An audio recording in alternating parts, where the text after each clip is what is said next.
All right, man, we're live. All right. All right, so Mr. Joe Superdorf, what's up, man?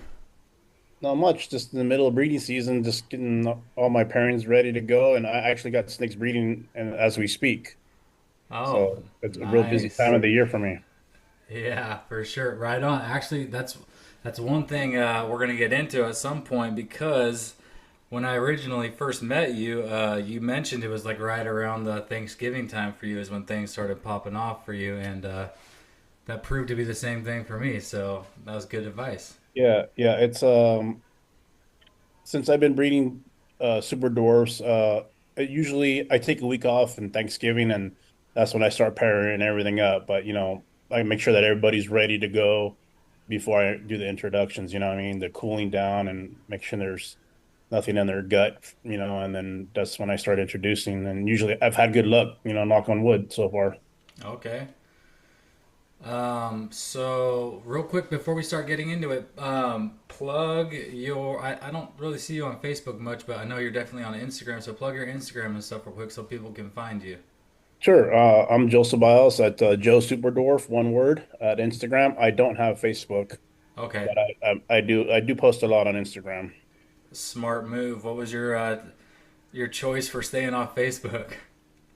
It was kind of personal. I had a lot of friends to get in trouble, all their exes trying to hook up with them or get back in back in Oh, their lives. So like, no Facebook for me. oh, okay. So it wasn't a snake drama related No, snake no, community. no, Okay. no.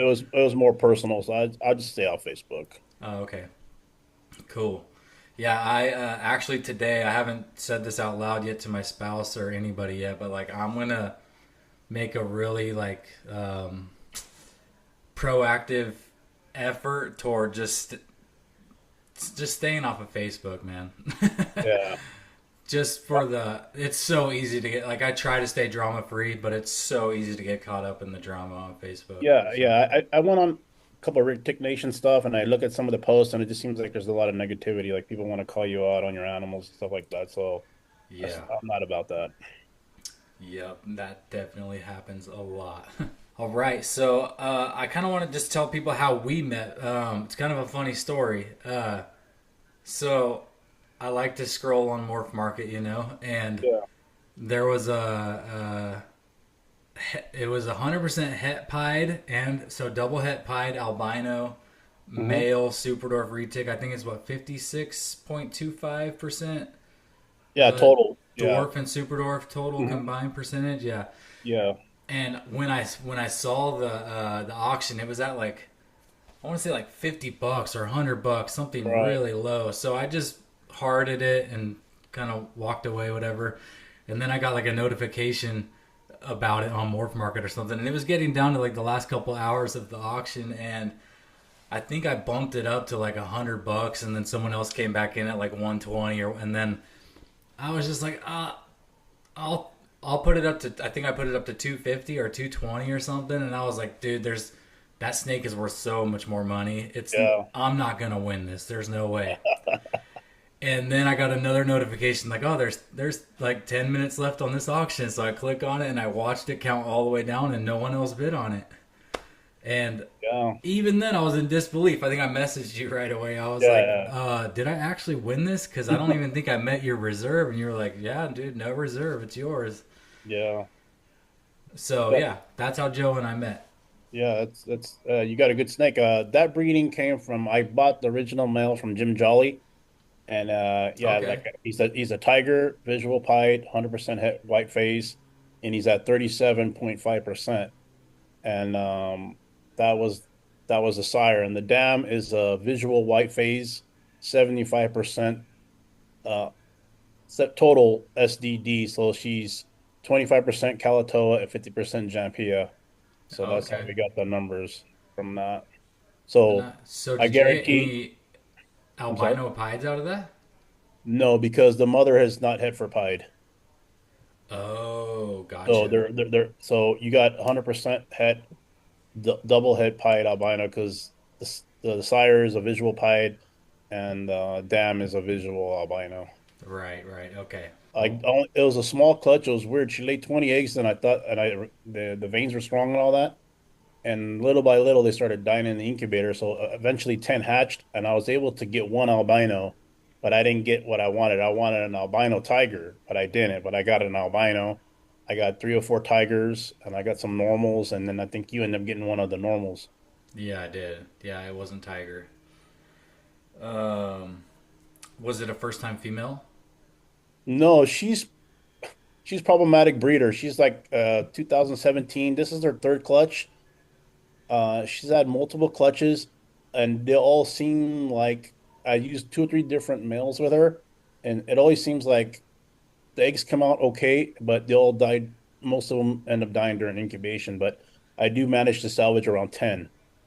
And so I think she's just not a very good breeder because I've tried 100% SD with her. I tried an albino with her, and I've tried now the pied. This is the third clutch, so I'm going to try a different male this season with her. But she's like a second or third down the road breeding.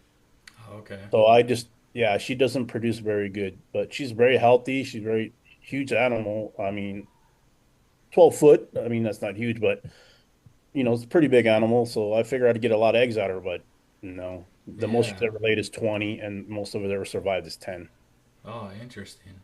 Yeah. Crazy. Well, what got you into super dwarfs to begin with?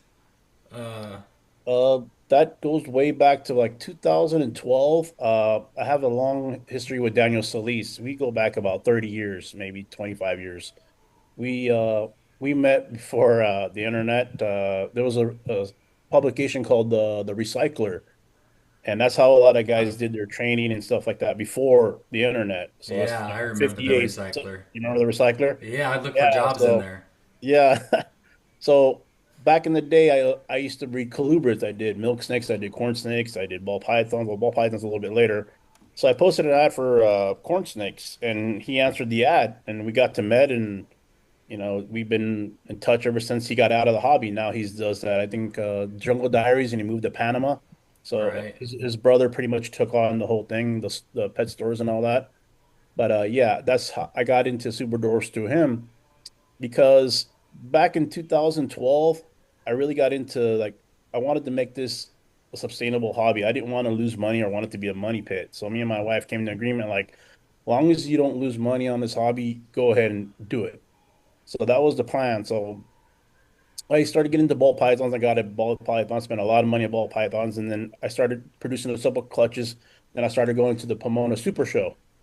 And then when I went to the Pomona Super Show, I started noticing that everybody had ball pythons on every table. It was a really saturated market, and it was like people were like getting cutthroat prices. And I go, well, I gotta diversify. I can't just have one species. So I was thinking about other things. So I got a couple blood pythons, and then I was thinking about retics, but I go, I don't know, the whole mainland thing, 15 to 20 foot snakes. I was like, no.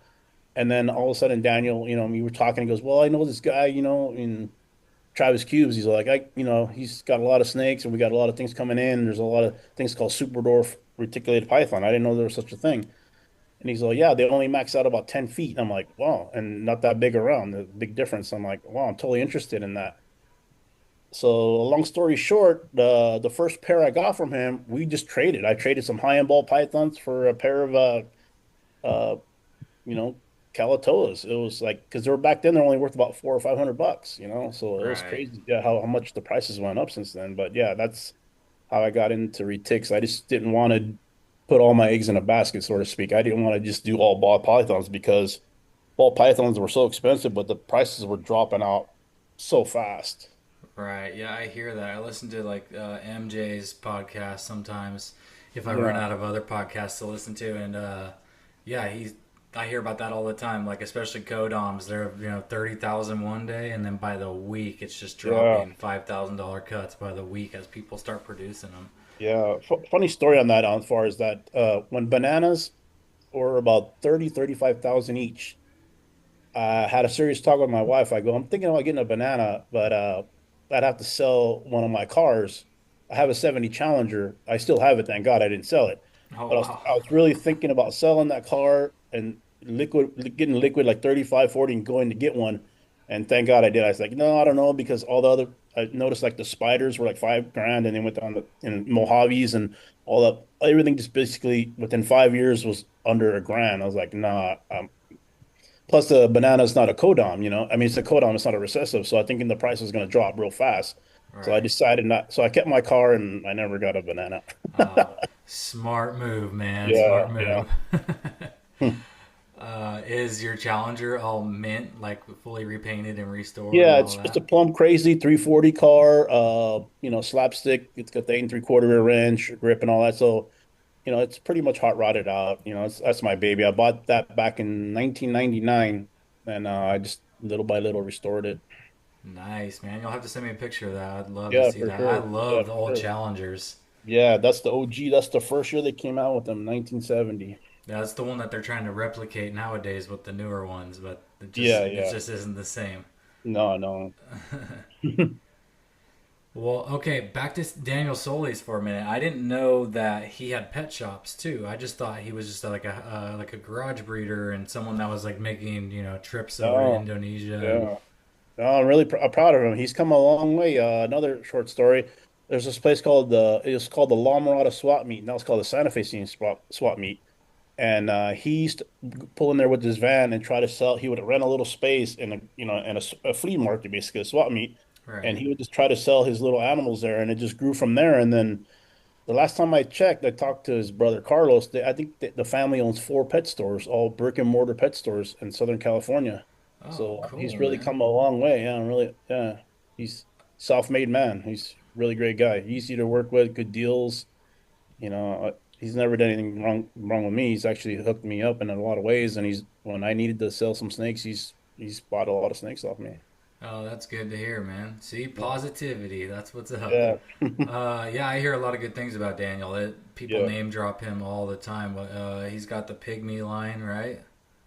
Yeah, he's got And the pygmy line, and then he's responsible for a lot of I think the Kalatoa stuff that's here. yeah, the problem was back then a lot of stuff wasn't bagged. There's a lot of talk about like they would go collect it, and that was the biggest island was Kalatoa, so they would just bag everything and just name it Kalatoa. But I'm sure some Adus or Crumpets got thrown in there too, and then we started talking about it, and he's the bags, and it's just he's been to all the islands, and he says that it's sometimes you'll see a Madu type on Kalatoa, and you'll see a Kalatoa type on Madu, so it's like hard to but he said, if I'm pretty sure what he said was he's only found running water on Kalatoa. He hasn't found running water at any of the islands. So I'm thinking, like, how do these animals get fresh water? There's got to be underground caves, and maybe there's some pools underneath the caves. Maybe, I'm assuming. But as far as running water, he only found running water, fresh running water on Kalatoa. Wow, yeah, like you said, underground caves or Yeah, possibly even just some with the amount of reservoirs. rainfall that they get. Yeah, yeah. They probably pull up somewhere, and then you just underground. There's probably some underground reservoirs or something. Yeah, for sure. Right, right, or even like probably this can't sustain them year round, but even like just rainstorms collecting water in different plants and leaves and stuff, for Right. a short amount of time. Because I check the weather there all the time. It seems like it's raining like every single day. I wouldn't doubt it. Yeah, What amazes me, like the temperatures only fluctuate what 5 degrees a year or something like that. yeah, Compared to the mainland can fluctuate like 15 degrees, right? In mainland Indonesia, yeah. there's I'm a not sure about yeah, mainland. I'm always looking at the islands. yeah, yeah, Yeah, that's what I've seen. Yeah, like it's always within a couple degrees of, like right around what, like 84, 82, yeah, yeah, yeah. 85. Yeah. He took some temps. He said that he found a couple of them basking in shaded areas, not in direct sunlight, and they're around 84, 85 degrees, just sitting around, just underneath some leaf litter, or just you know, moving around in the areas. And he said it was around 84 degrees. Yeah. So yeah, Man, I would love to go. That takes some balls and some patience though to, you know, deal yeah, with all the logistics that go into getting it there. I is. mean, Yeah, and it's not really considered a tourist attraction because there's not really infrastructure there. So you got to be careful. right, exactly. So what are the names of those pet shops? Because I'd like to, They're called the I've been. reptile. They're called the Reptile Factory. Oh, okay. Yeah, yeah, yeah, No way. I didn't know that yeah, was him. yeah. That's his brother Carlos. Okay, so And I think Dude. the younger don't quote me on that, but I think the younger brother is called Gio or Giovanni. There's three brothers. So Okay. it's Carlos is the pretty much I think he's the head of the San Bernardino one, which is close to me. I'm in Rancho, Right. so I know he's his main thing is out of there. Okay. That's funny because that plays into my introduction into super dwarfs. I same as you. I always thought retics were cool, but I was like, there's no way I would ever get a snake that large. Right. And then I think I stopped into Reptile Factory in the high desert up in what Victorville. Oh yeah, yeah, they do have one. Yeah. Yeah, and I was just looking for a snake hook, and I stopped in there and I got one, and they had super dwarf in the corner in like a bioact. It was a small one. It was definitely a yearling in a small bioactive enclosure, and it was just coiled up on like a piece of cork bark. And I was just checking it out, and I was like, man, that thing is so sick. And it was like $1,800. And at that time, I thought this was only like 5 years ago. I thought that was insane. Yeah. I was like, who would ever pay that for a snake, you know? Yeah. Now, when you're looking at it from a breeder's perspective, like as an investment animal, it's a little different. But as a pet, I just thought that was insane. So I just wrote it off. But that was the first time I ever saw a super dwarf. And then fast forward to the end of 2024, I just bought myself one as like a birthday present. Nice. Um, and then, Is dude, it did you buy a male or a female? I bought a male, a het pied male. Nice. Because I bought a het pied because that's like my favorite gene. Yeah. I love Uh, pie too. Pie's great. so like I didn't I bought it as a pet, but I always had that thought in the back of my mind. Well, I might as well buy something that fits what I like in case I decide to do it one day. And Yeah. dude, within like a week of getting that snake, I was hooked. Like everybody with and now I have 10. Actually, I think with the one I got from you, I have 11.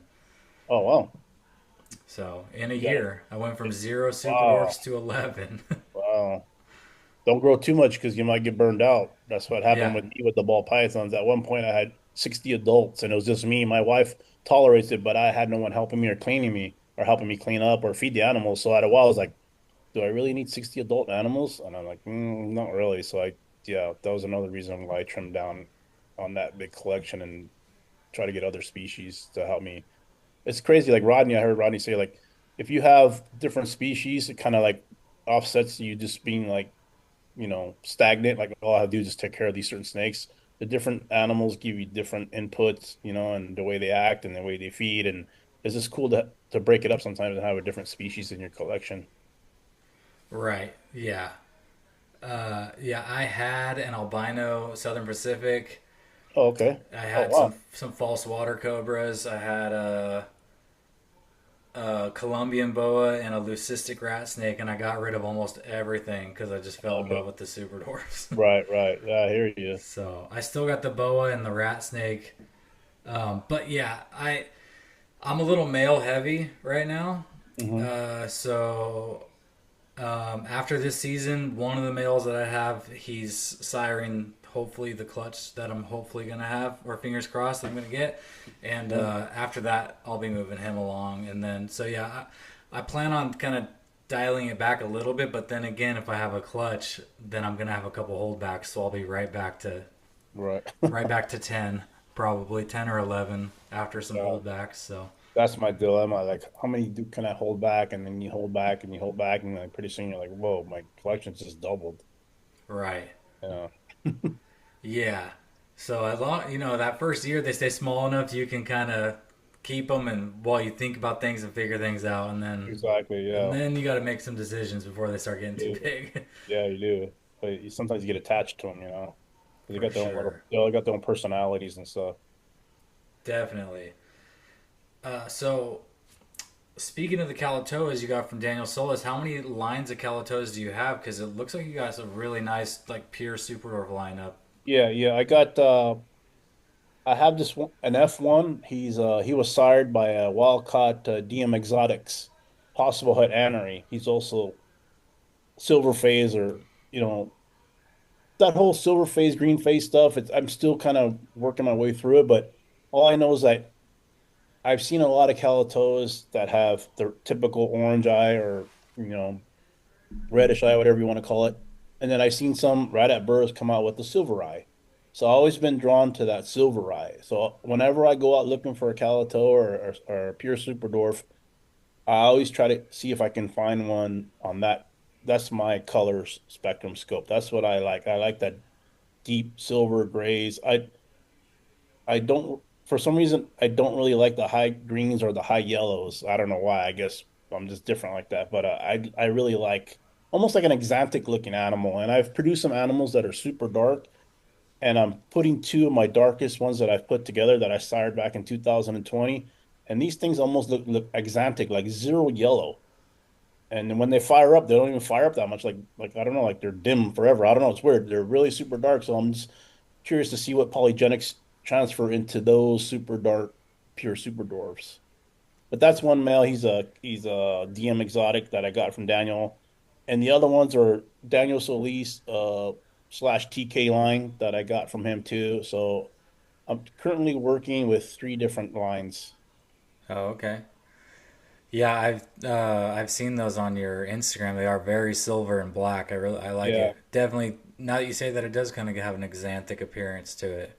yeah. It's like where's the yellow? It's weird. And then what the male that I have, the original F1 that I got from Dan that I bought back in 2013, he'll throw babies. I mean, I'm just trying to wrap my head around it. I bred him to a four gene mainland female, and five of the babies out of the 20 eggs that made it came out with silver eyes. So, but the rest of them came out like a regular retic eye. So I'm like, what is this?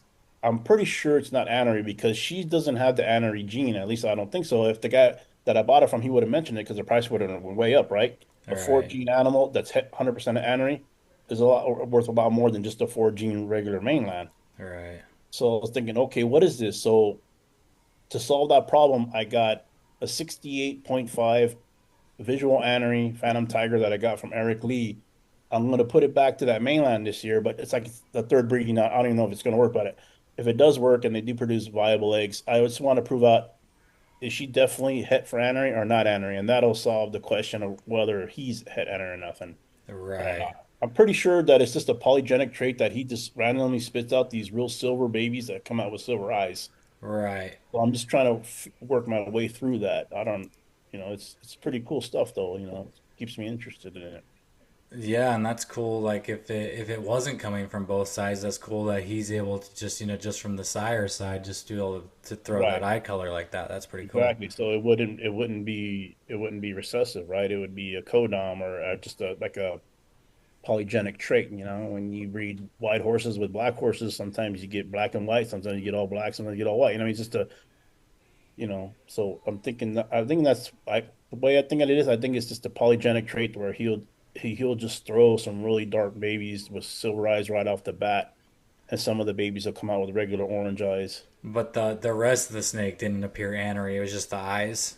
No, the whole snake did. The whole snake is almost like the yellow turned into a pastel lime color. Oh, Yeah, interesting. yeah. I have some of that stuff on my Instagram where some of these animals look really different. Like I had two animals that had the same genetics. They were phantom Phantom Platinums, and one came out like reddish brownish, like a normal one, like a regular Phantom Platinum, and the other one came out like a greenish, or like the yellow turned into like a pastel green. It's just like almost a night and day. If you're holding them on hand, you're like, whoa, what? So what is this? So that's what keeps throwing me off too. Like that's why I held back all them four babies because I don't know what's going on. But it definitely changes the color. He's changing the color of a mainland. Okay. Big time. Wow. Yeah, the colors do change big time what That he's doing. is cool. Yeah. Okay. And then what morphs are you working on? Obviously, we kind of covered tiger and pied already, and then the one female was a white phase. Yeah. Um, So yeah. What else? so the Pieds Tigers, I'm looking to produce anery to see if there's anery in my gene. That's why I got the visual anery From from Eric. Eric. Yeah. So I'm gonna try to I got him paired with one that might be possible hit Henry from the Solis line. So I'm gonna see if she's hit Henry or not. So I'm looking forward to that. So that'll be some high percentage of stuff. That'll be 84%, 100% hit Henry and hopefully some visual Henrys out of it. And that's a Phantom Tiger to a 100% SD female. And then the other breeding were those two dark SDs, and then the third is a Jim Jolly 37% het pied tiger het albino to another 100% SD. So those will be 68 point something percent, 100% het pieds tigers, hopefully, but only 50% het albino. So that's my long-term goal with that project is to produce some high-end percentage pieds, but also high white pieds. So I Yeah. have to, I have one female that I got. I think you got one of the things from that same clutch is from the breeding factory. I Oh, the forget its breeding name. lab. The breeding lab. There you Yeah. go. This female is a visual anery motley 100% het pied possible het white. So I want to incorporate down the road. I know with a combination of tiger and motley produces it could produce higher white pies, and Okay. that's the end game right now. Is I want to not just produce pies, but a high white pied. Yeah. That's my goal with the pie too is to produce high white pies. I've heard about tiger, but I hadn't heard about motley, so that's good to know. Yeah, Because from what I understand, it's really hard to kind of, I guess, control whether you're hmm getting high white pieds or not. So my whole yeah, thought was like, okay, I just want to get maybe just like high white parents and hope right. that they produce high white babies. That's about that's Yeah, about as far yeah, as I understand it. yeah. That's a good way to start. But from what I noticed too, when you mix some of them genes, it seems like they do produce a higher white animal, like a super motley. I think a panda pied is basically not basically, but what's a golden child motley tiger. So you got three genes, and it produces a black and white. Prehistoric pet produced them way back in the day. It's Yeah. basically a black and white animal. So and I just whoa, when I saw one of those, like wow, that'd be cool to make that one instead of a 18-foot, 16-foot animal, make it a 12-foot or sub 12-foot animal with that color. It just blew me away. So Heck that's yeah. that's the end game right there, right? For that project anyway, is to produce Yeah. some high white, black and white pieds down the road. Heck yeah, dude. So Yeah. we are in the same got the Yeah. same aspirations with that. That's awesome. Yeah, so this breeding with so I'm stepping in the right direction with this next breeding, which is the visual pied at 37.5% to 100% Kalatoa, so that all the babies will be 68. So that's, over the threshold of 50%. So at 68% tigers, 100% het pieds, we're getting there. Heck yeah, man. Yeah. Do you have the Motley and the GC to bring in? I don't have the GC. That's the only thing. Oh man, I know I need to get me the GC, but I do have the Molly from that one female, but she's still a couple years away from breeding. Right. So that Motley, she's a visual anery too. So I would think an anery on top of all those genes would probably look really cool. An anery pied. I've never seen an anery pied. I would like to see one, but I've never seen one yet. Especially, yeah, like I wonder what, so say you had a Motley GC, so a panda pied that was also anery. Do you think it would mute some of that black coloration at all? Kind of make it silver out back to like a normal gray looking pied? That's a good question. I don't know. That would be Well, really interesting to see. It would definitely take away all the reds, right? I was It would gonna kind say actually it shouldn't affect the it black wouldn't affect melanism. it. Yeah, It yeah, should only affect red. So actually it shouldn't affect the black, but it would give it yeah, silver eyes. So that would be sick. yeah. That would be, yeah. That would be really sick. Well, cool. Yeah, so it almost seems like you would have to get a Motley GC that's already Super Dwarf, right? That way, when you bring it over into Pieds, you're not chopping that Super Dwarf percentage down and starting back at square one. Right. That's why these recessive projects take so long, you know. You got Dude, to hand it out to these guys that have been into this for like 10 years. They don't quit. They just keep going higher and higher. yeah, 100%. And that's why the animals drive such a high price. They do. Yeah. I just made a post about that the other day because I just went. I think my female's ovulating right now, and she's been locking for the past like 3 weeks with the male, and What's the genetics on them on that pair? she's a pure super dwarf, Hmm and she's 50% TK, 50% old school SD, a Bob Clark hmm import, and he's a mainland golden child orange ghost stripe. So Oh, they're going okay. to be 50% super dwarf GC head orange ghost stripes. Okay. and then 50% Super Dwarf Head Orange Ghost Stripes. Uh, but I just had to go drop money on the incubator and the hatchling Yeah. rack. So Yeah. it's just like, oh, and then the sensor push and the Wi-Fi gateway, so that I can monitor the temps in the incubator from the house, and then all the stuff to convert the fridge into the incubator, all that stuff. It's just like, I see why these snakes, some of them are 10 grand, Yeah. Yeah. because it's no joke. Yeah. Feeding them and getting to this point, it's Yeah. been It's a good that lot you of get your money. incubator ready, because you don't want to be caught, without an incubator, obviously. So you want to make sure, you have everything up and running after she, does her pre-leg shed. So it gives you like a 35-day window. And then you can run the incubator for a couple of days, make sure the temps are not spiking or whatever, and just work out all the technical bugs out of it. So your incubator is solid. And you Dude, should have all your containers ready to go with the substrate in there ready to go. So as soon as she drops the eggs, you don't have to mix vermiculite, or you don't have to do that hatch right. You just grab the eggs, throw them in there, and put them in the incubator, and they're good. 100%, dude. Yeah. Yeah, So I already test ran it once, but that's a good point. I didn't think about having like boxes with the perlite or yeah. vermiculite or Mhm. hatchite. I'll probably pick your brain about that a little bit, actually, because I don't Sure, know sure. what substrate I'm going with yet. But yeah, having all that stuff, a week or two in Yeah. advance ready to go would be Oh smart. yeah. It just saves you a headache. Last thing you'll be so stressed out, like, whoa, my egg boxes are not ready, and she dropped at day 30 instead of 35. So what do I do? You don't want that problem. It's a nightmare. 100%. Yeah. So, yeah, especially when you got a potentially, $20,000 to $30,000 clutch on your Oh hands. yeah, Yeah. yeah, for sure. Yeah, you just gotta have all your ducks in a row for sure. So real quick, since I brought up that dollar amount, it's that deal you made with your wife. So it's been going on for this many years now. So obviously it has been Yeah, profitable for you to some degree. yeah. It has. My major breakout year was actually I first produced Super Doors Pure in 2020, and that year was right before the COVID money started coming up, and I had no problem selling all my whole. I sold my whole 20 eggs. I kept back five females because I was thinking about long term. But I ended up selling 16 snakes within like 6 months, and I was selling them at 3,500 for a pair, and they sold.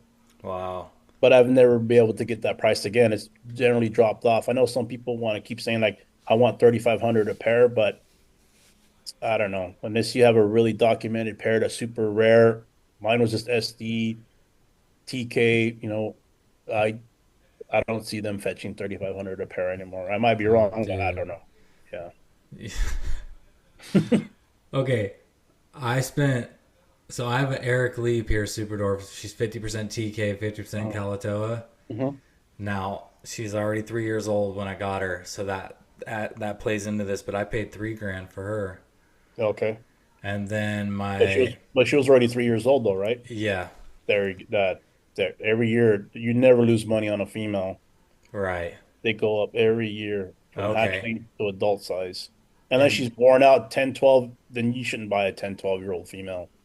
I right, don't, I don't care how many successful clutches, just that she's at the tail end of her breeding life, and yeah, I wouldn't do that. right, and then my other pure Superdorf, which is the 50% unknown Bob Clark, Mhm. 50% TK, I got from Chris McVicker. He was asking four Oh, grand hmm for her, and she's proven.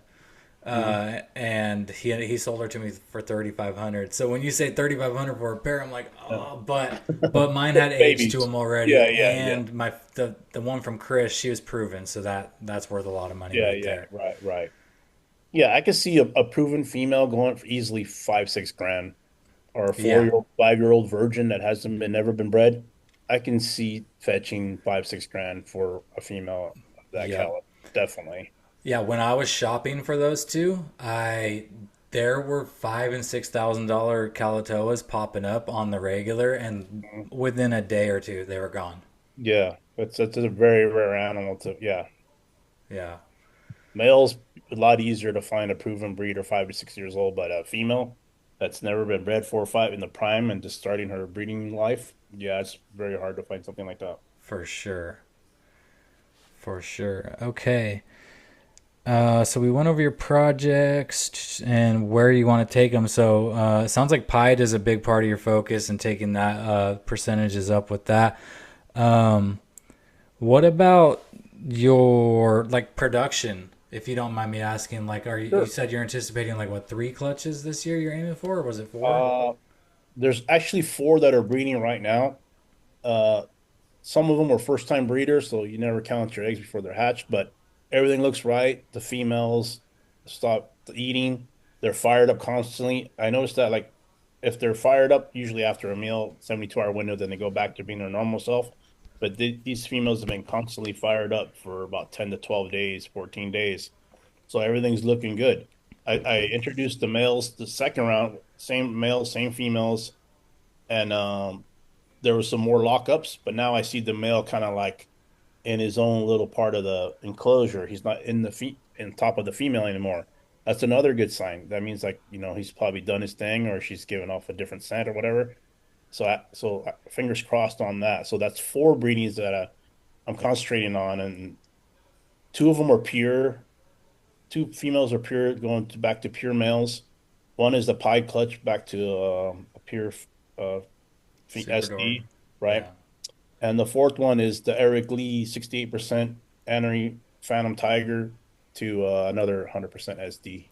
To try and prove out the anery on the Right, right. SD. Right. Yeah, Okay. so I'm gonna hopefully I'll get all four clutches, and they're gonna be 100%. Another one's gonna be 100% SD. One's gonna be an 84%, the Eric Lee one, and then one's gonna be a 68, the Pied clutch, the 100% het for Pied. So Yeah. a lot of high end stuff this year. And then on the back burner, I always wanted to produce a Super Phantom. So if everything goes all right with Eric Lee and he's still got some steam left in him and he still wants to breed, I'm going to put him back to that 4 gene animal.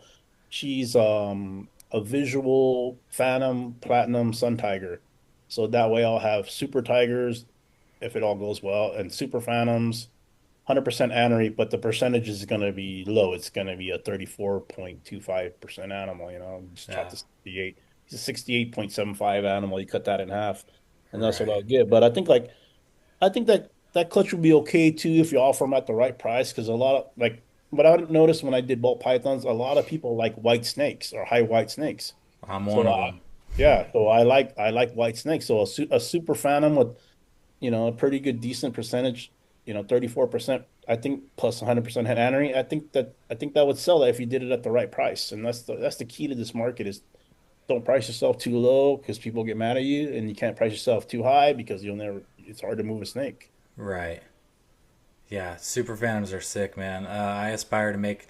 So I want to make like a really high percentage Super Phantom holdback and a Right. really high percentage visual OGS holdback. Oh, there you go. That way, down the road, making a clutch of cows, That accuracy. they'll all be cows instead of getting like a mix. Right, right. So right, because a super phantom you'd get all phantoms and they would all be 100% For het sure. OGS. So they would be all cows. Exactly. Yeah, they would be. Yeah, yeah. Yeah. So You might, it's a yeah, long ways down the road, but yeah. I'm starting. That's why I'm starting with this pairing that I'm doing this year is to make the GC head orange ghost stripes because I tried to when I was shopping I tried to buy it was a 50% Kalatoa het orange ghost stripe and it was from Reach Out Reptiles and they wanted the crazy amount of money for it. Yeah. See, So I was able to get a pure super dwarf and the golden child orange ghost stripe mainland male for the same price as just buying that one baby. So I was like, right. I'll just make my own. Yeah, And exactly. here I am. I've So always thought the same way too. Like I always thought that as long as I have the ingredients to make what I want, I'm not, I think I could just do it my way. I'll pay the waiting game and I'll do it. I didn't want to go out and pay 10 grand for an animal or whatever. I just figure like, okay, my my philosophy was I was going to hold back as many pure females that I possibly could, and then go out and try to find some high-end males that were codom or recessive to put back into the females, like get automatically some high-end clutches. And so far, this year is going to bear out that fruit. I just yeah. got that high end from Eric, and medium high. It was, I never seen a visual pied with any kind of SD blood in it. So when Jim produced that clutch, I was like, okay, I'm all over it. Even though it's not a 50%er, but we got to start somewhere, It's right? a good start, yeah. Yeah, it's a good start. And he's a visual pied. And I always wanted to check that box off dealing with recessives. I want to make sure that all my snakes are 100% het. So there's no guessing. Because if you're Same. guessing, that's when the value goes bad. Like how can you charge me this amount of money if you're not guaranteed it's 100% Right. het? Yeah, I agree because I had the same thought as you. I have a couple 100% het pied males that are already 50% super dwarf, plus the one I got from you. And I'm like, I want to take one of those to a pure super dwarf to make 75% hets. But then I'm like, well, half of those aren't going to be hets Yeah. in that clutch. So I'm like, how many animals would I have to hold back? A lot of people say you can see the markers, and I'm like, well, yeah, but you're still rolling the dice to some degree. Yeah, So you are. without shed testing, I'm like, I don't think I want to invest my time into something like that. I'd rather make a 50% Superdor visual pied first, and then just take a male from that clutch and breed it back to a pure Superdor female. Yeah, that's the way to do it. Because yeah, I mean, how many hets can you hold back? Right, And and then then you gotta then you auction them off. right, then you roll the dice, and then ends up one of them's not being. Then you think about, okay, so which one is the het? Because you got possible hets, male and female.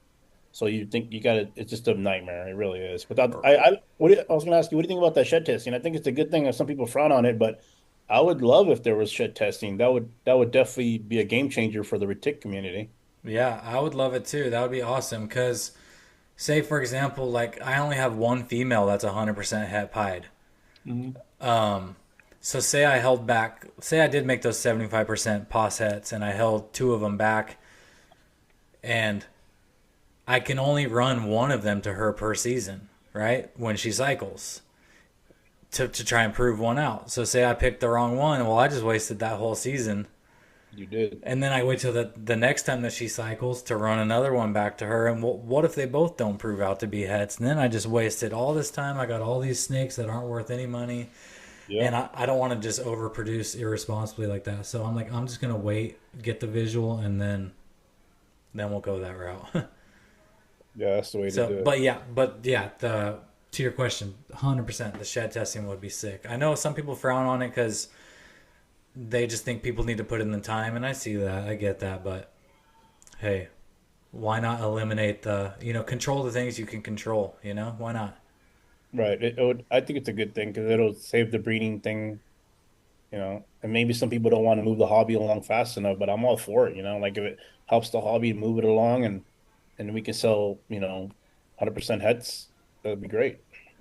Yeah, especially think about all those people making all the pos het ocelot stuff right now. It's like, hey, you know how much more money you Oh, could get for those snakes if you could say they are 100% het ocelot? exactly. I know. I don't see myself paying 2,500 for a possible head. Right, Anything. I just dude, I won't do it.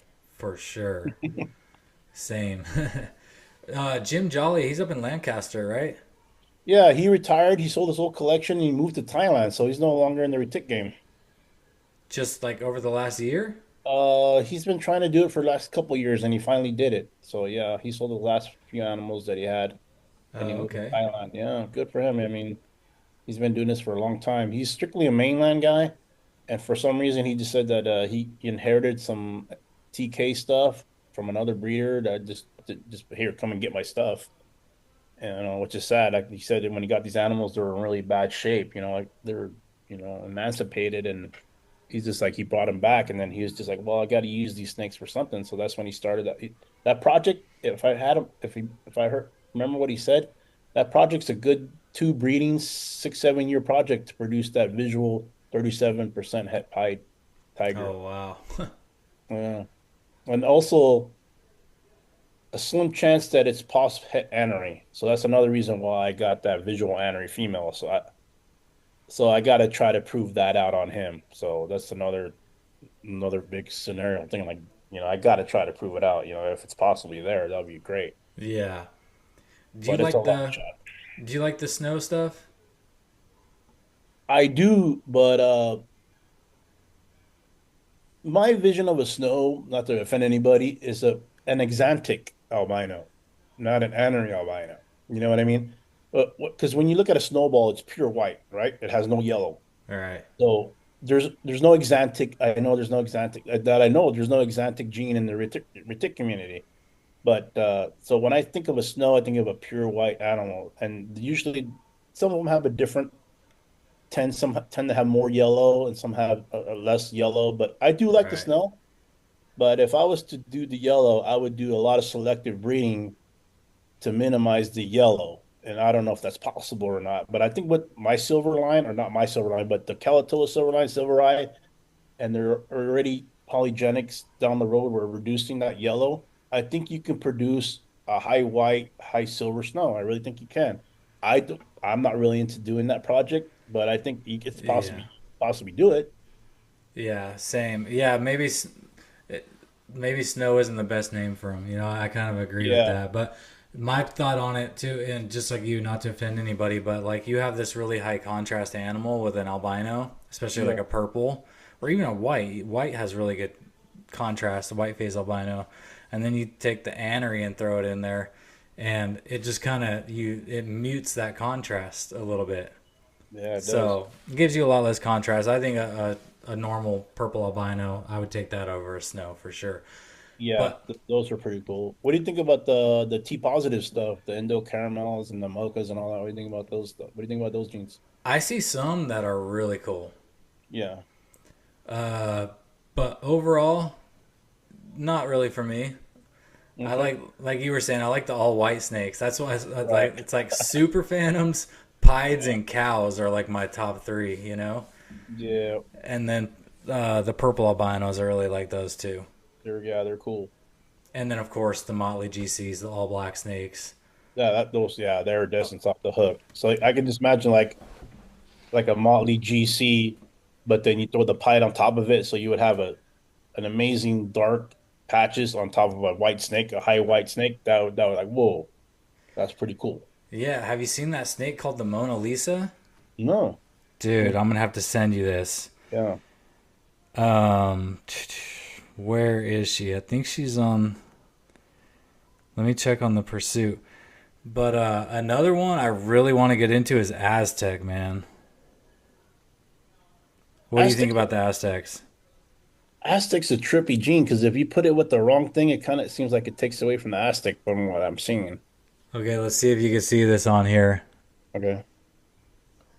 It's Well, that background might mess it up, but that's yeah, the Mona yeah, Lisa. It isn't super high white, but it's just the contrast between the white and the black is insane. yeah. That's pretty cool. What are the genes in that animal? To be honest with you, I'm not even sure. Okay. It just says that he just calls her the Mona Lisa. Who produced it? The guy's name is Tim Becker. Hmm, I'm not familiar with him. Yeah, me neither. Oh, somebody asked what morph is she, and he said the secret morph. So, but yeah. So let's see what else, man. I know you got some blood pythons in your collection too. Do you? Yeah, I'm a big fan of blood pythons. They are so different from retics, and like I said, they kind of like blood pythons. I'll tell you what, like when I on juvenile super dwarfs, when they get around maturity and they're still in tubs, I haven't moved them over to the enclosure yet because they're not quite big enough because they're super dwarfs. I use the double hook method, almost like I'm dealing with venomous snakes because I got to hook one. Get the tub and I hook it, but I have my other just in case because I've had them run up the thing and try to get me in the face. Really? I came up with this like, okay, I see a lot of hot guys use two hooks, so that's what I do because I don't. Nobody likes to get bit. At least I don't. I remember when I was younger, but not anymore. So I hook the tub out, and especially when it's feeding time because you're already defrosting rodents in the room, and Oh yeah. everyone's super alert. Everyone's starting to bang their tubs. So as soon as you open that tank, it's like a jack in a box. They're on you. So I hook it up, and they're already like 2 feet out of it. And so I tap them, put them back in there, and then I get my tongue, then I feed them. So and that technique has worked good for me. Knock on wood, I haven't got bitten in a long time. So that's what I do. So I use the double hook technique on those guys when I'm trying to feed them. That's on Super Dwarfs, right? Or are you talking about the Yeah. Bloods? I'm sorry with the super dwarf. Sorry, I'm sorry we got off track with the Yeah. bloods. But the bloods are opposite. The bloods, when you're dealing with bloods, they will just sit there and they'll give you no warning, and all of a sudden, like a bomb went off Bam. Yeah. so fast, and they'll get on you. And that's the one thing about bloods. Sometimes what they do is they might stick their tongue out and they'll leave their forks hanging out for a second, Hmm. and that's a little indicator. Or they might take one deep breath and then hold it. But the retics is game on from the get go. But the bloods are different. They will let you. They will. They're very fast and they hit hard too. Right. So So the reticks more like jump out and get it right, and type of ambush predator, yeah, but the bloods they rely more on they're just gonna sit down in that leaf litter and they're just gonna camo and then yeah, just yeah. From what I explode when they see the Yeah, chance. exactly. That's what I think. Like because like they like the humidity. If you keep a ball python at the same humidity as the blood, you'll kill it. The bloods can withstand a lot of humidity.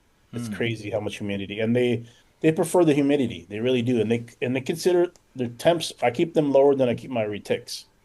I keep the hot spot about 82 and the cool side in the mid 70s. And most of the time they're digesting their meal for a day or two, and they're always on the cold side. Oh, The okay. trip for such a large animal, sometimes I trip out like, wow, these things really don't like it above 82 unless they're digesting. It's a trip. Yeah. And then it makes sense where they're from. They're from like the swamps. They're in a canopy, hardly ever direct sunlight, and they're probably in the mud, waiting ambush, just waiting for something to come by, and then bam, and they're back in the mud again, probably. Right. Right. Yeah, that's a bucket list species for me. I don't know why I never got one, dude. I Yeah. love them. I love them. I was lucky enough to produce some teen eggs this year. I got about 5 teen eggs out of a clutch of 15. Okay. It was what was it? She was the het teen egg, and then there was cold-blooded Earth het teen egg stripe. So I got some stripe ones out of it too. So it was pretty cool. So those are starting to feed again. I'm gonna start putting those up for sale pretty soon. Oh, nice. So I got that pair, and then another pair. I got a teen egg female, but she's young. And then I also got a Pixel het teen egg. So that's the golden eye batik het teen egg. So Yeah. that's going to be future down the road. Yeah, but Nice. I'm limited in my space. I know my niche is I love super dwarfs, so I know I can't get too heavily back in bloods like I used to. Right. So I only have like 4 bloods, and then for some reason last year I decided to buy 8 hog noses. I don't know why. So it's kind of a I started thinking into like, man, these little guys, they're awesome, but boy, they smell worse than an 8 foot tick. I don't Oh, know, yeah. something maybe because they're rear fanged and they're venomous or mildly venomous. Something about them just, or maybe I'm just not used to. It. I don't know, but those little guys smell and they Dude, make a mess. okay. So I told you I had two false water cobras, which are Right, also rear fang venomous. right. The worst smelling poop out of any snake I've ever There we owned. go. We figured it out. It has something to do with the venom. It might, yeah, it might do because um, I bought those with plans of breeding them, Hmm. and I raised the female up. She and I raised both of them up for what, like 2 years, dude. She was already like 6 feet, maybe pushing between 6 and 7. She was big, and I started pairing her. Just I had no idea what I was doing. I just threw the male in there, and they started breeding right away. That's Nice. right at the time when I got my first super dwarf. I ended up selling her, but dude, I was ready for them to go anyways. After raising them for 2 years, I was like, dude, this smell, like they have the metabolism and the feeding drive of a retic, Yeah. Oh, wow. but much more higher energy and just Yeah. the clean like retics are a lot of work too. You know, a lot of cleanup. Yeah. But these things, dude, they would just poop and they would just smear it everywhere, and it was like I Oh, said, the man. worst smelling poo. So I was kind of glad to see them go. So even though you're feeding them rodents, their poop just comes out messy. It's not solid chunks like a retic's. No, Yeah, comes out all wow, yeah, crazy. That's kind of like how the hogs are. They don't really lay a solid poop. yeah. I think I was overfeeding them too, so that probably has something to do with the Okay.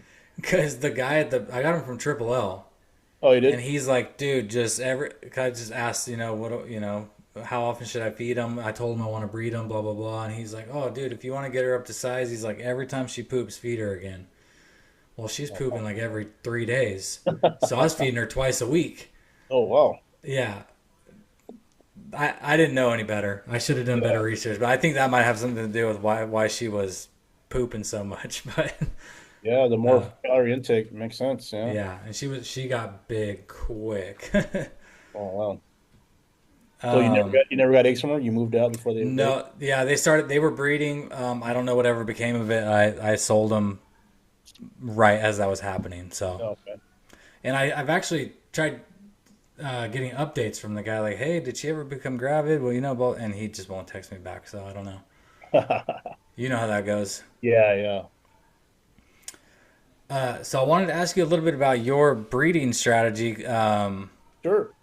You mentioned fasting them, clearing out their gut, lowering temps, and all that. Could you walk us Yeah. through that a little bit without giving away all your secrets?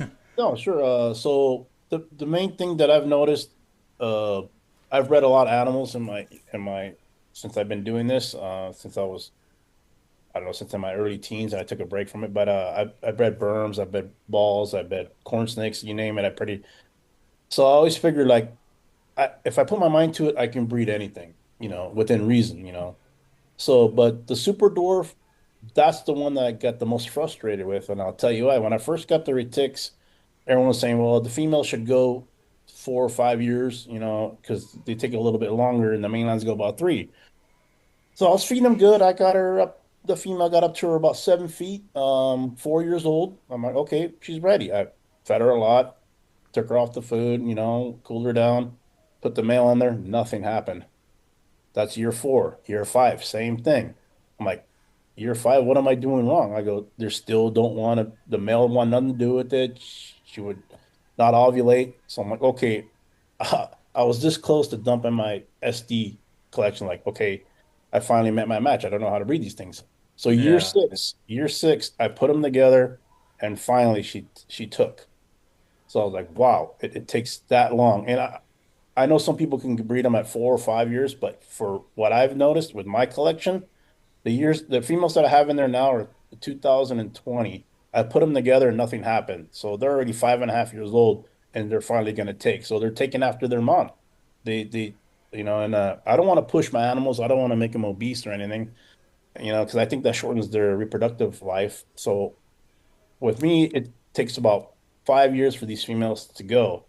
So I waited. I tried to put them at year four, nothing happened. Year five. So when I put them together, I just make sure that she doesn't have anything in her and her, because I don't want to regurge and I don't want poop and everything out of there.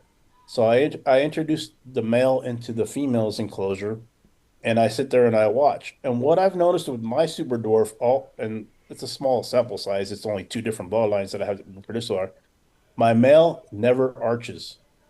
Those mm. guys don't arch. It's weird. And I know mainlines, they arch and they do all kinds of crazy stuff. And he just basically just rides her back like a caterpillar, and all of a sudden they'll lock up. It's pretty yeah, it's pretty different. So Yeah, the super dwarf. So I just basically what I'm trying to get at is make sure you have a sexually mature female, before you introduce them. And if you doubt that, just make sure you watch them, especially first time breeders, because I've had first time breeders actually try to shred each other, but those weren't they're the dwarfs. But as far as the mainlands, I've put them. I mean, sorry, the super dwarfs. I put them together, and they really don't shred each other, but they don't really arch. So that's my technique. I wait. Like I said, I usually take a week off and for Thanksgiving, and that's when I do my introductions because I'm here from work for the whole week, so I can really pay attention to what they're doing in the enclosure. oh, okay. So that basically it.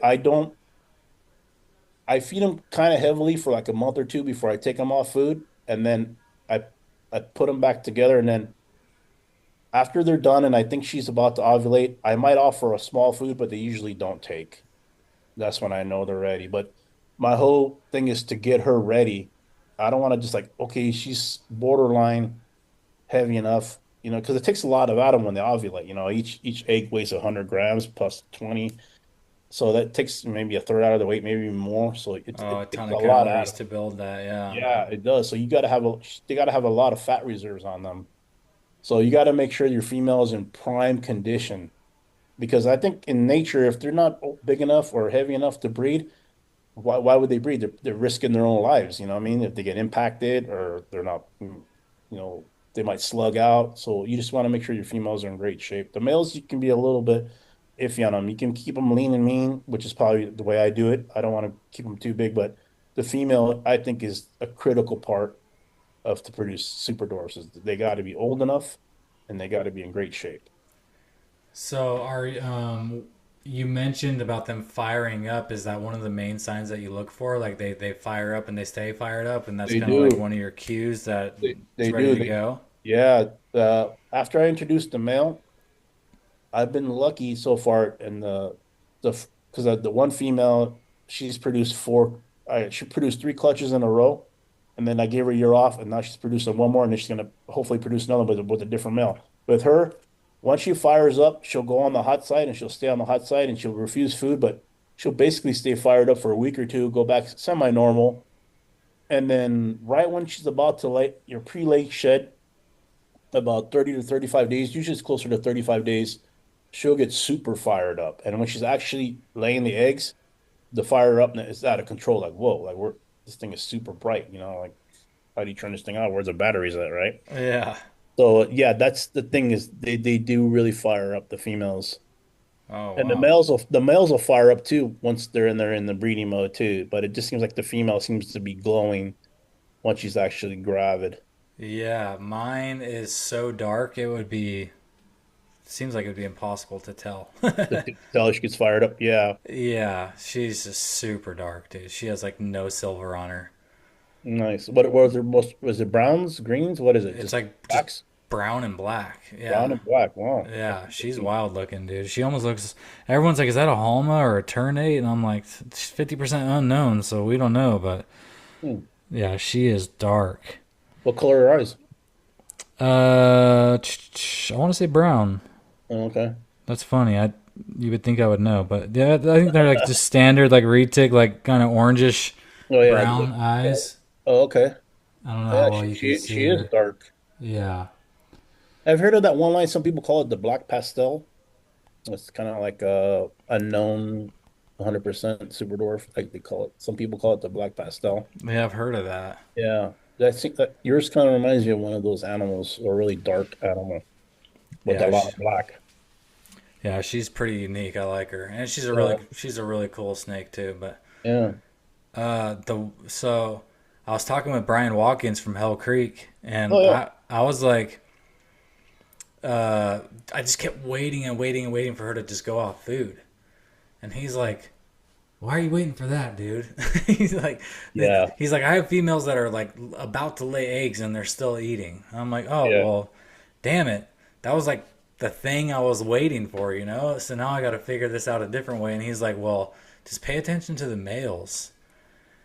And I swear, like a week or two after he said that, I'm looking over at one of the males and he kind of pushes anyways. But Uh-huh. I had just fed him and he was still pushing. And I'm like, that's not normal. Right. And then I go to feed these two other males that I have, and both of them refused it. Oh. And I was like, all right. So I took that other male, the mainland one, and I put him in with her immediately. I've put him in there like 8 other times. Just seeing what happens, you know, no arching, no spurring, no nothing. Right. I'm like, dude, Yeah. kind of like you. I was like, kind of like, man, I don't have this thing figured out. Maybe I just don't Yeah. know what to do, blah, blah, blah. But I put him in this time, and dude, instantly, that night, he was locking Nice. up with her. Yeah.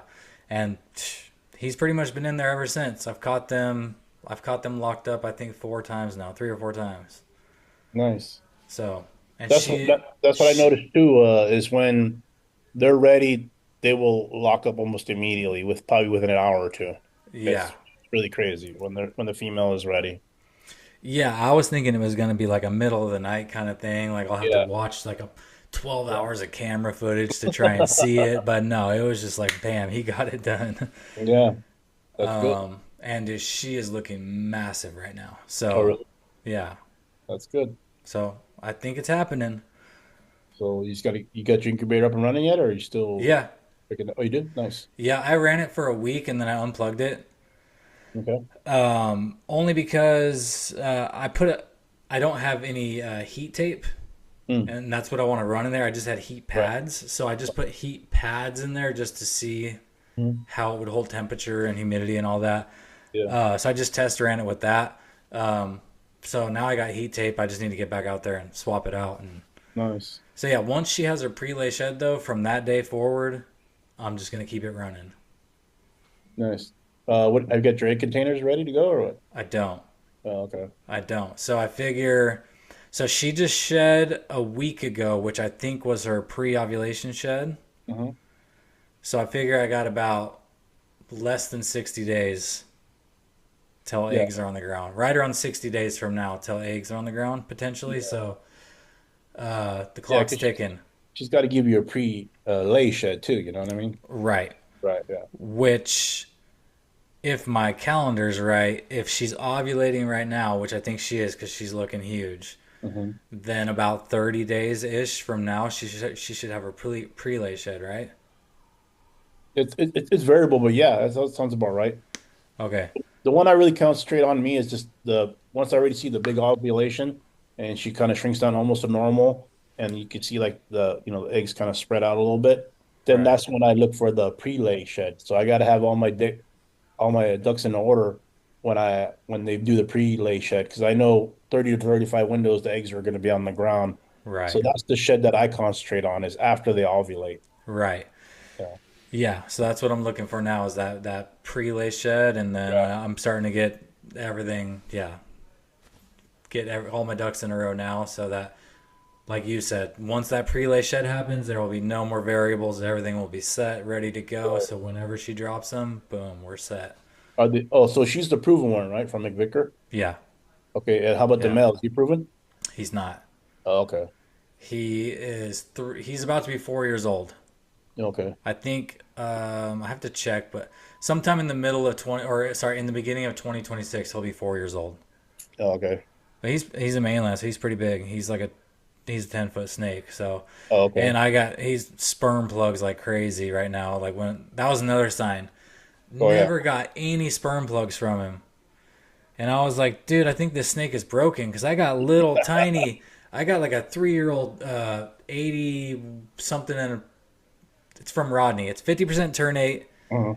12.5% Jamp, 12.5% Medusa, 6.25% Kalatoa, Phantom, male. Hmm. Tiny little dude. He's like Yeah. maybe 4 or 5 feet. And dude, he's leaving sperm plugs on his water bowl like every other week. Then I got this big old mainland, and I'm like, dude, I think he's broken. What's going on with this dude? And then rewind a couple weeks when he started pushing really crazy.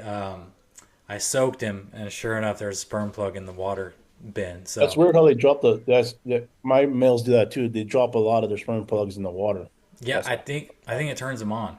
yeah, it probably does. Yeah, yeah, because it's always in the water, dude. It is. Yeah, it's weird. Yeah. Like, okay, he's ready. Yeah, He's ready to go. Just make sure yeah, the smells ready.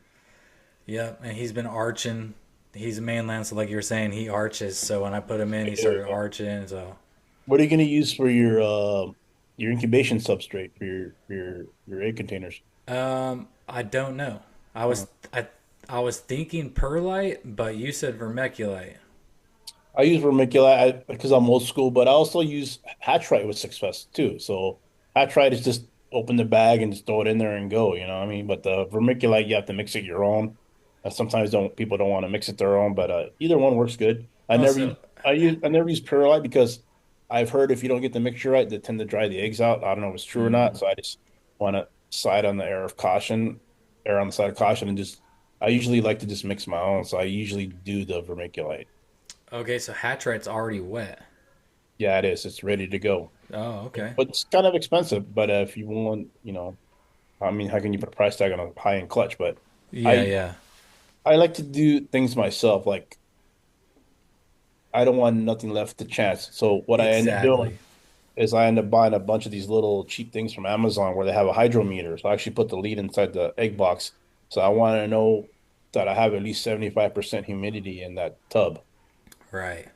Then that's the key right there. The higher the humidity, and with hardly no airflow. If you have a lot of airflow going, it'll dry out. It'll dry out the substrate. So you want those things pretty much almost airtight. But I mean, you can have a little bit of hole in it, maybe one little tiny hole in it. But I mean, you just don't want it too much ventilation going through there. Okay.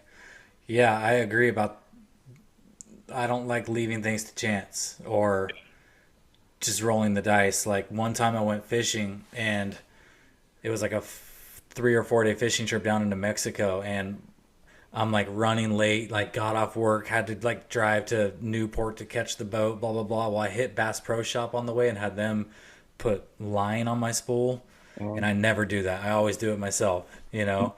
And I caught, it was gonna be like my personal best yellowtail ever. This thing is probably 50 pounds, Mm. and it's spooling me. And the kid that put the line on my reel at Bass Pro Shop, he crossed up my line. So Oh, I get down to like the last third of my spool, and it was all knotted up and crossed up, and psh, just snapped it off. So, yeah, so yeah, I'm like you. I like to do things myself. I don't want to blame I somebody do. else. I don't want to Yeah, trust somebody else. I want to, I want to have that control. I do. Yeah, me too. And I was gonna ask you a few things if you don't mind. Oh, Like, heck yeah. sure. So I was thinking like first thing is, what do you use for substrate in your enclosures? I'm using paper. Me too. I really like the indented craft paper. Yeah, I use Uh, this printless newspaper. That's it. I just put like 5 layers in there, and yeah. how do you get that? It's through Amazon. It's like a U-Haul or something. There are sheets that come in like the 36 by 20 foot or 36 by 20 inch or 36 by 24. And they Right. come in a big sheet it's just unprinted newspaper. Basically, they use that to like if you're gonna move something or pack Oh, your glass or whatever, if you're gonna do something like that. So I use that stuff and I love it. oh, so it's like butcher paper. Yeah, butcher paper, but it's not waxed. I guess butcher paper has like a kind of a wax coating, right? Right. Okay. Yeah. Yeah. Yeah. You're Yeah. right. So Okay. this is basically newspaper that doesn't have print on it, basically. Okay. That's That's what what I'm I, using right now, actually, yeah. from Uline, actually, not from Amazon, but Okay. because Brian Watkins at Hell Creek, he recommended that because it's pre-cut, Yeah. like you were saying. So like Right. the craft paper, I Pre-cut. was having to cut it every time, Yeah. and that got old. But I will say I do like the indented craft paper more. It's a little thicker, a little sturdier, and it's one. I could do one solid sheet all the way across. So when they soil it, I just roll it up and it's done. Nice. Nice. Yeah. The Cool. the Uline paper, I call it butcher paper, but yeah, the same stuff you're talking about. Yeah. I notice if I'm soaking a snake, especially like Hmm. my heavier bodied females, when I put them back in the cage and their skin is still kind of wet and they slide across that Oh yeah. paper, they're moving it and jacking it all up, and I'm like, They are. oh, I just had it perfect. Right. They do that. Yeah. So I got like a 500 sheets of that left. When it's done, I'm probably gonna go back to the indented craft paper roll. Okay. Yeah. I always use paper, and the reason I went to paper is back in the day I used to keep substrate, like when I had my colubrids, is I was so afraid of my snakes ingesting anything because he would drop Same. I didn't want, even though I was keeping it on Aspen, it's supposed to be like they can adjust a little bit. I was so afraid of these snakes cost so much money. I didn't want them to get impacted. So I will never use a substrate besides paper. Yeah, I know it doesn't soak in much. I'll just use multiple layers and I'm cleaning it. And as long as you have a lot of chlorhexidine, you're good. Yeah. I just don't like substrate in there. And so that's that. I also wanted to ask you, when you feed your frozen thawed, do you feed them wet or do you feed them dry? So this whole time I've been doing wet, Hmm. and then the past 3 feedings I've tried dry, just because I hate when I just spent like the whole morning cleaning, and Hmm. then I go and do the wet thaw.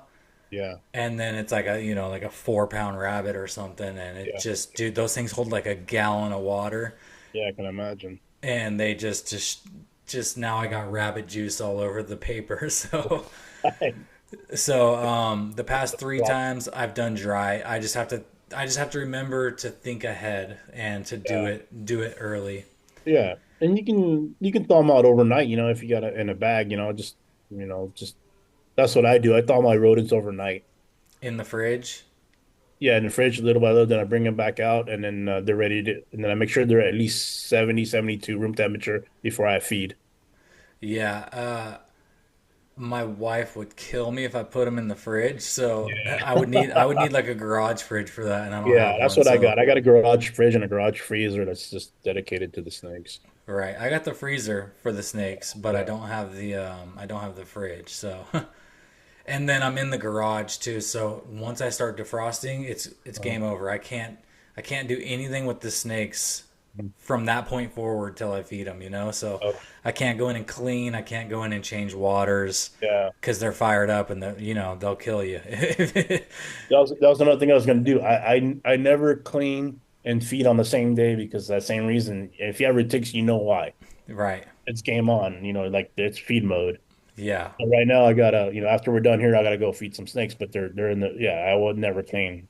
If they're dirty, then oh well. We'll just wait for another day so they're not ready to kill me. Right. Right. Exactly. And going back to the wet thing, the reason I don't feed wet is another thing that I'm like, I don't, snakes have one large lung, then they have one small lung that's pretty much inoperable. So I'm afraid that if it's really wet, they might ingest some water down that, and you don't know what kind of bacteria or whatever's in there. So Mm. I won't feed wet. And maybe I'm just, a little paranoid, but I don't feed any wet prey to my animal, to my snakes. Oh, that's Yeah, I just never because thought of of that. that. I mean, some people might say, well, you're crazy. They need the hydration and hydrates and all that, but that's what the water bowl's for. You know what I mean? And if you've got to soak them, if they have a bad shit, that's fine.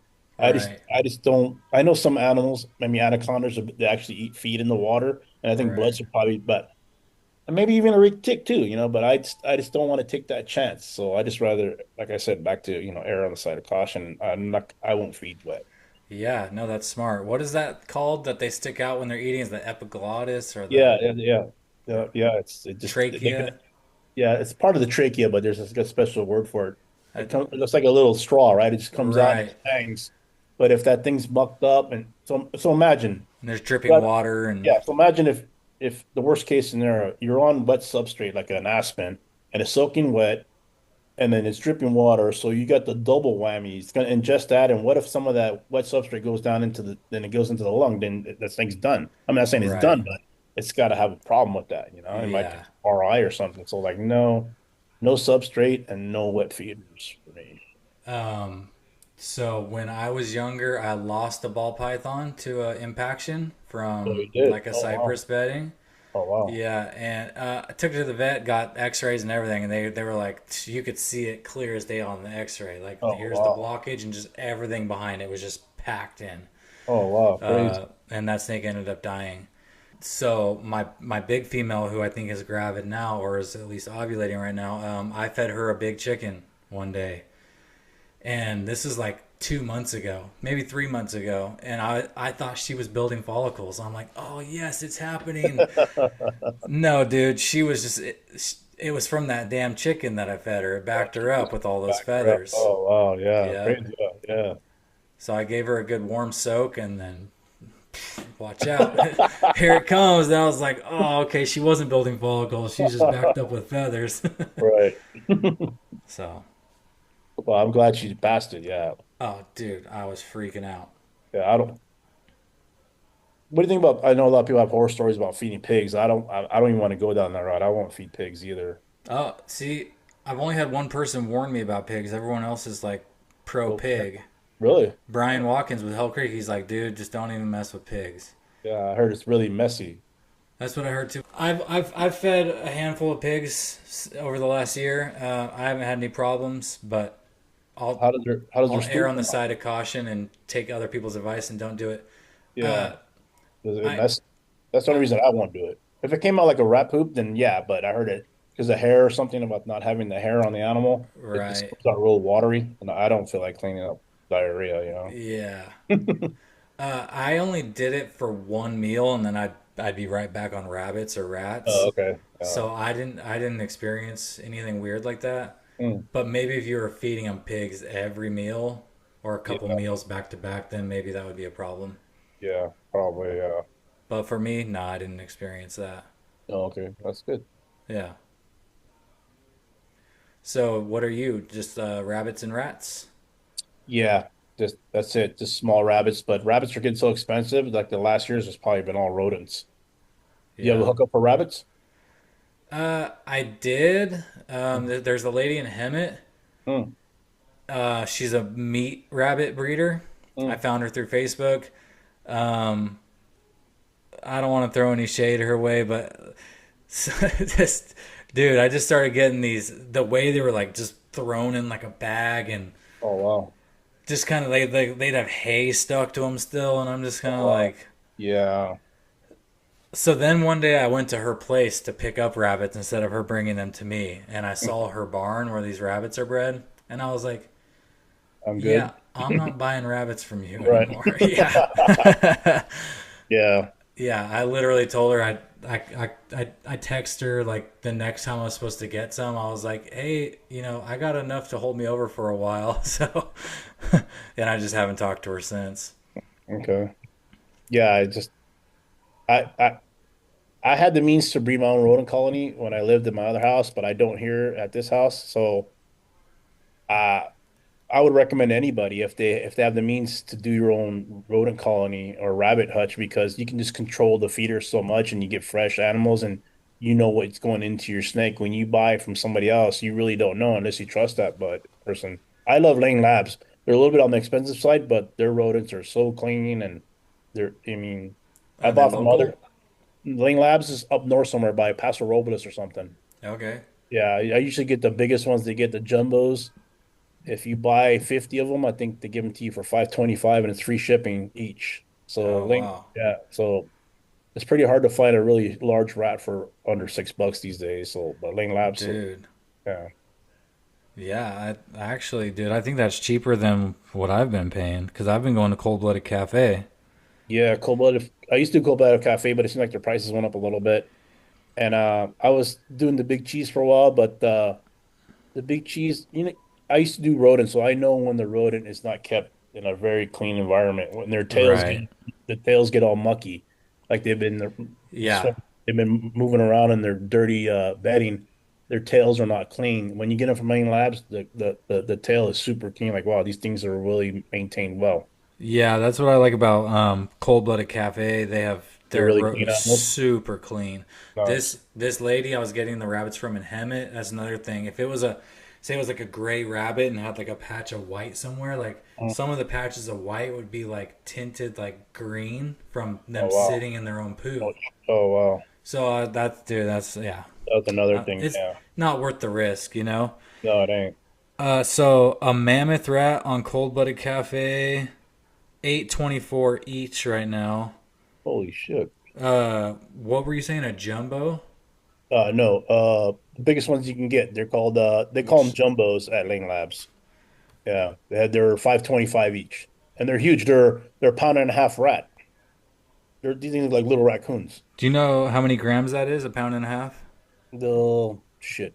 So what's 2000? No, 2000's a kilo, right? Okay, wait. 1 pound is 450 grams. Okay, these mammoths are 475 grams, so right at a pound.